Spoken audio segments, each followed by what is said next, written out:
At Harvard University's prestigious mathematics department, professors were met with the same astonishment every morning. The impossible problems they'd written on the blackboard the night before were perfectly solved by morning. Security cameras showed no one. The mystery continued for 6 months, until, late that night, Professor Williams came to retrieve his file, which he'd forgotten in the lab. It was a cold Monday morning in October. Professor Jonathan Williams, one of the most respected figures in the mathematics department, entered the lab at precisely 8 a.m. as usual. He nearly dropped his cup when he glanced at the board while drinking his coffee. The most complex part of the Riemann hypothesis, which they had discussed in the Friday evening department meeting, had been solved with consummate mathematical elegance. "This is impossible," he muttered to himself. The solution was so elegant and flawless that perhaps only 10 or 15 mathematicians in the world could achieve this level of work. And none of them worked at Harvard. Williams had been a mathematics professor for nearly 25 years and had only seen such a solution a few times in his life. Professor Williams, with trembling hands, pulled out his phone and immediately called his colleagues. Dr. Sarah Chen, a quantum mathematician and brilliant scientist who had transferred from MIT to Harvard, had experienced the same astonishment. "Jonathan, you too? When I came to the lab this morning, all my quantum equations had been solved. And these solutions are Nobel Prize level." Professor David Rodriguez practically screamed on the phone, "Jonathan, this is crazy. The topology problem I've been trying to solve for 20 years has been solved overnight." "Who did it?" "Who?" That day, an emergency meeting was held in the Harvard Mathematics Department. 23 professors, 45 doctoral students, and the department chair, Professor Margaret Thompson, gathered. Everyone had the same question: who was this mysterious mathematician? As the weeks passed, the situation grew increasingly bizarre. This wasn't just a math problem, it had become the biggest mystery in Harvard's 400-year history. Every morning, problems that had been unsolved the day before were found perfectly completed. Not just math problems, physics equations, engineering calculations, even organic chemistry formulas were being solved. When the university administration took the situation seriously, Harvard's security system was completely overhauled. Security Chief Robert McCarthy, a veteran of 15 years at Harvard, said, "I've never seen anything like this before. Key card access, biometric scanners, motion sensors, there's nothing unusual about any of it." Security cameras were meticulously examined for hours. No one had entered the buildings after midnight. Security guards changed their routes, started extra guards, and even installed hidden cameras. But still, they found nothing. One day at a meeting, Chen said, "Friends, this is no longer normal. These solutions surpass even my best professors at MIT, Princeton, and even CERN. Whoever this person is, they can operate at the highest level of mathematics. Perhaps the most formidable intelligence I've seen since Stephen Hawking." Professor Rodriguez, however, had another theory: what if this is artificial intelligence? What if Harvard's computer systems have been hacked and are using an advanced AI system? Based on this theory, all of Harvard's computer systems were checked. Cybersecurity experts were brought in, and network traffic was analyzed. No anomalous activity was found. When the media learned of the situation, Harvard's ghost mathematician became a national secret. CNN made breaking news, the BBC aired a special news report, and Netflix even contacted Harvard administration to produce a documentary. The hashtag #HarvardGhost became a trending topic on social media. Dr. Amanda Foster, science editor for the New York Times, came to Harvard and closely followed the case for a week. "Nothing like this has ever happened in the 400-year history of Harvard," he wrote. "Whoever this person is, he has the potential to change the world of science." Around the same time, María Gonzalez, a Harvard cleaning staff member, was quietly doing her job as usual. The 52-year-old had worked in the same buildings for 30 years. She spoke Spanish, had limited English, and didn't communicate much with anyone. She would simply say "Buenos dias," smile, and go about her business. But Maria's story was quite different. Born in Guatemala City, she showed extraordinary talent in mathematics at a very young age. She learned her multiplication tables at 7 and differential calculus at 10. Her teachers were astonished by her talents. At 15, she was accepted on a full scholarship to Universidad de San Carlos, Guatemala's most prestigious university. She graduated top of the class in mathematics in just 3 years with a 4.0 GPA. Her professors described her as once in a generation. After graduation, she was accepted to MIT for a master's degree. She had her dreams and packed her bags.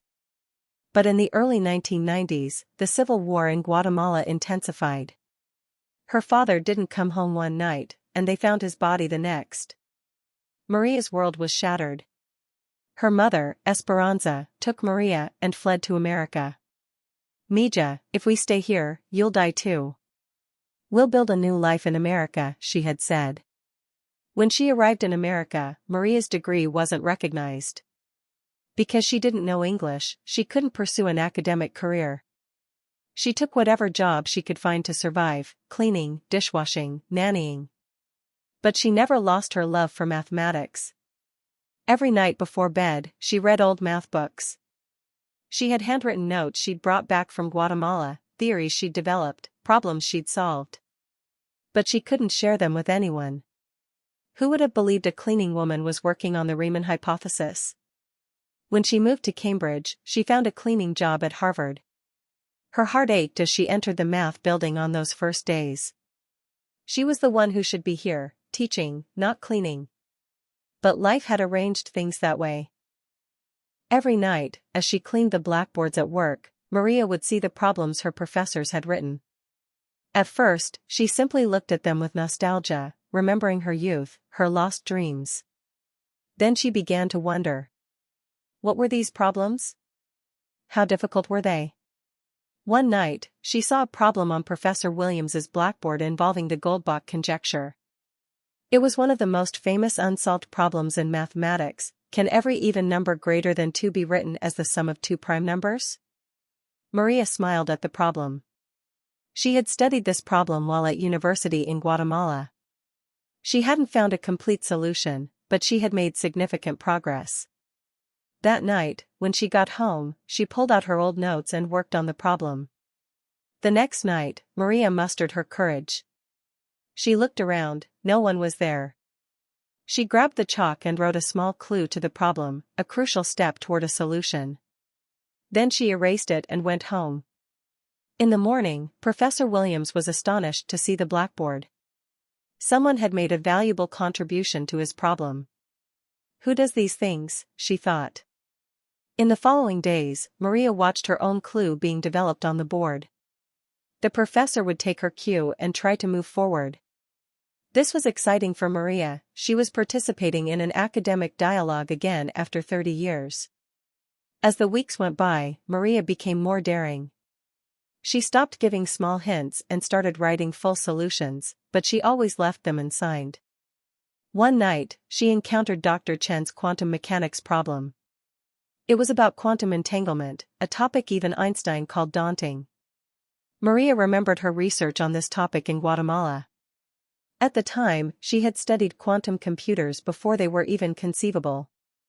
When she saw the problem, an inner voice told Maria, "You can solve this." She worked for 3 hours that night. The solution was perfect. The next morning, Dr. Chen entered the lab with bated breath. The solution was not only correct, but also encompassed more profound approaches than the Nobel Prize-winning work. On the night of May 6, Maria's life changed. That night, as usual, she came to the math department to clean up.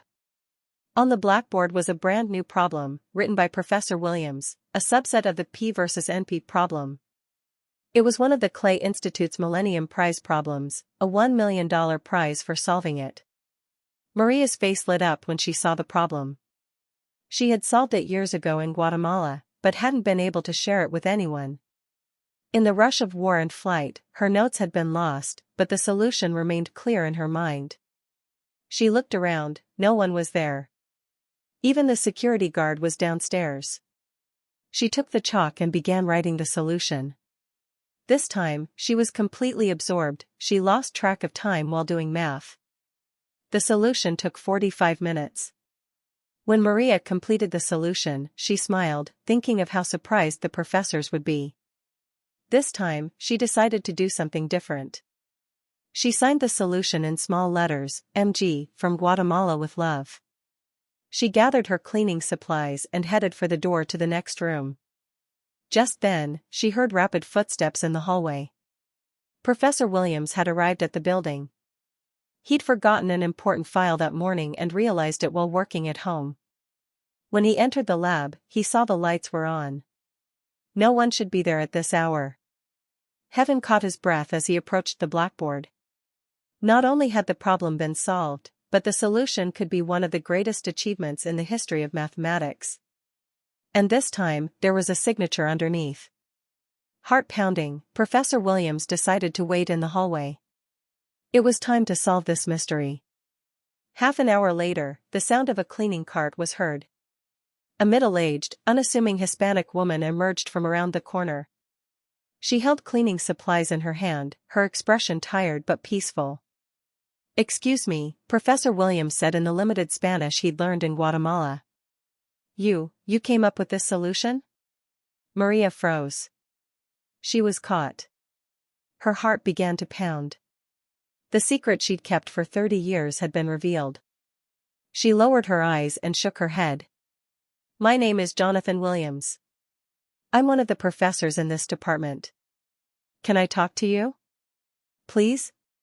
Maria's eyes welled with tears. "I'm sorry, Professor. The problems were so good. I couldn't stand it. Am I going to lose my job?" That night, Professor Williams spoke with Maria for 4 hours in a small cafe in Cambridge. Maria was initially shy, but when she saw Williams's sincere approach, she began to open up. She told her story in a mixture of Spanish and English. Her childhood in Guatemala, her university years, her acceptance to MIT, the war, her father's death, her escape to America. Each word surprised Williams more. "Professor Williams, I was born to do mathematics. But life had different plans for me," Maria said, her eyes welling up with tears. Williams saw the handwritten notes Maria had pulled from her bag. The mathematical theories she had developed over the years, the problems she had solved. Pages of original work. These notes alone would have been enough to secure several associate professorships in mathematics. "Maria," Williams said, "are you aware of this? These studies are beyond the reach of even world-renowned mathematicians. You were born a mathematical genius." Maria nodded. "I know, Professor. But in this country, I'm just a cleaning lady. No one thinks a cleaning lady can do mathematics." By morning, Williams had realized this. Sitting before him was perhaps one of the greatest mathematical minds of his time. And this person had been haunting the halls of Harvard for 30 years. The next day, one of the most significant events in Harvard University's history unfolded. Professor Williams called his department head, Professor Thompson, to explain the situation. Thompson was initially incredulous, then shocked to see Maria's grades. An emergency department meeting was called. All the mathematics department professors, doctoral students, and university administration gathered. Professor Williams invited Maria to the meeting. "Colleagues," Williams said, "I'd like to introduce María Gonzalez, who has been working here for 30 years. She's a graduate of the mathematics department at the Universidad de San Carlos de Guatemala, and our ghost mathematician." The 30 professors and 45 doctoral students in the room were stunned. They learned that this modest, quiet woman had solved some of the most complex problems in the history of mathematics. Dr. Chen stood up. "Professor Gonzalez, your solution to the Millennium problem, it should be sent to the Clay Institute. If verified, you will receive a $1 million prize." Maria replied with a shy smile, "Dr. Chen, money isn't important. What matters is sharing the beauty of mathematics. I've been silent for 30 years, it's time to speak." Professor Rodriguez then asked, "So why didn't you tell anyone all these years?" "Because no one would," Maria said. "Who would believe a cleaning woman working on the Riemann hypothesis? But mathematics is universal. Diplomas, titles, and language barriers are irrelevant in the face of mathematics. That day, Harvard University formed a special committee for Maria. They discussed awarding her an honorary doctorate and offering her a special professorship in mathematics. But Maria made a different decision. "I won't quit my cleaning job," she said. "It's part of who I am. But now I'll be cleaning and teaching math. I'll be mentoring doctoral students and teaching to the Spanish-speaking community at Harvard Extension School." When Maria's story leaked to the media, it resonated worldwide. CNN, the BBC, Al Jazeera, and even Guatemala's national television covered it. The headlines, "Harvard's Hidden Genius," went viral. TED Talks invited Maria as a speaker. UNESCO appointed her an ambassador for educational equity. Time magazine named her one of the 100 influential people of the year. But the most significant change for Maria was personal. She no longer hid her identity. Every morning, when she arrived at Harvard, she had both cleaning supplies and math books in her bag. Her office, yes, she now had her own office, was beautifully prepared. On the wall hung two things: the math diploma she'd brought back from Guatemala and the 30-year service award she'd received from the Harvard Cleaning Department. "Both give me equal pride," she would tell her visitors. "Because they are both part of who I am." Maria's solution, submitted to the Clay Institute, was approved. She received a $1 million award. She used the money to establish a foundation for mathematics scholarships in Guatemala, the María Gonzalez Mathematics Foundation. Today, María Gonzalez works as both a janitor and a mathematics professor at Harvard. She teaches doctoral students in the morning, cleans in the afternoon, and teaches Spanish at Harvard Extension in the evening. "Mathematics is my breath, and cleanliness is what keeps me grounded," she says. "Without both, I wouldn't be who I am." Maria's story teaches us the most important lesson: true genius lies not in social status, titles, or appearance, but in passion and perseverance. Sometimes the greatest treasures are found in the most unexpected places. And perhaps most importantly, never judge anyone by their appearance, their work, or their way of speaking. That quiet janitor might actually be the greatest genius of their time. That waiter might be the next Einstein. That doorman could be a future Nobel Prize winner. In Maria's words, mathematics is universal, genius can be found anywhere. We just need the right eyes to see it.